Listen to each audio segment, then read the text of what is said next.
ফেসবুকে এখন অন্যতম চর্চিত ব্যক্তি ডক্টর আসিফ নজরুল, যিনি নোবেলজয়ী অর্থনীতিবিদ ডক্টর মোহাম্মদ ইউনূসের উপদেষ্টা পরিষদের অন্যতম সদস্য, অন্তর্বর্তীকালীন সরকারের আইন, বিচার ও সংসদ বিষয়ক উপদেষ্টা।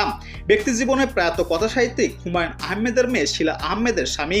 অন্যদিকে কথাসাহিত্যিক ও নির্মাতা হুমায়ুন আহমেদের দ্বিতীয় স্ত্রী অভিনেত্রী নির্মাতা মেহের আফরোজ শাওন, সেই হিসাবে আসিফ নজরুল তার জামাতা। আর সেটাই যেন অভিনেত্রী সাবাকে স্মরণ করিয়ে দিলেন সাবধান সাধুরে। আসিফ নজরুলকে নিয়ে ফেসবুকে একটি পোস্ট করেছেন অভিনেত্রী শাহানা সাবা, যার নজর এসেছে শাওনের মন্তব্যের ঘরে। মজার ছলে তিনি লিখেছেন, আমার মেয়ের জামাইয়ের দিকে চোখ দিবি না, খবরদার। যে কারণে কথাটি বলা। চলতি বছর 25শে মার্চ আসিফ নজরুল ফেসবুকে একটি পোস্ট শেয়ার করেন, যার কথাগুলো ছিল ধর্মীয় একটি ভাইরাল ভিডিও প্রসঙ্গে। একজন বেপর্দা নারীকে রমজান মাসে বাসে উঠতে দেওয়া হয়নি বলে অভিযোগ করা হয় ওই পোস্টে। সেখান থেকে আরও জানা যায়, ভিউ বাড়ানোর জন্য এটি করতেন কন্টেন্ট মাত্র। তবে ভিডিওটির পুঁজি করে সে সময় কেউ ধর্মীয় উস্কানিও দিচ্ছিল।